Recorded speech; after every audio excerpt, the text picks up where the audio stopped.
8મી August 2025ના રોજ સ્વદેશી અપનાવો હિન્દ છોડો આંદોલનને માનસપટ પર તાજુ કરી પાટણ NGES કેમ્પસ ખાતેથી સ્વદેશી ભારત ગૌરવ યાત્રા યોજાઈ હતી.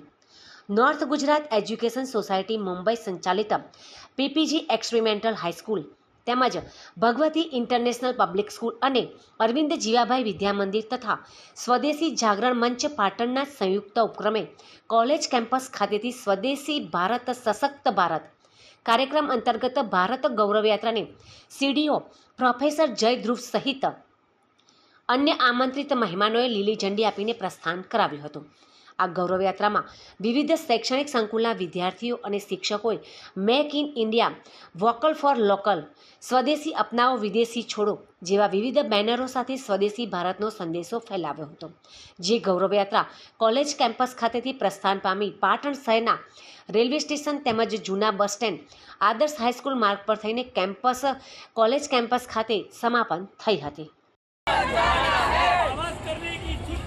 आज रोज नॉर्थ गुजरात एजुकेशन सोसायटी संचालित हमारी त्रोणे शाळाओं Bhagwati international public school, PPG experimental high school और अरविंद जीवाभाई विद्या मंदिर बाळको द्वारा स्वदेशी गौरव यात्रा रेली काढवामां आवी छे. आपने अत्यारे ख्याल ज छे कि विश्व में शुं चाली रह्युं छे अने ज्यां आपणी एक संकल्पना छे विकसित भारत 2047 बनाववानी, तो एनी माटेनो जे एक मक्कम पायो छे ए स्वदेशी छे. ये स्वदेशी આપણે અપનાવવું પડશે.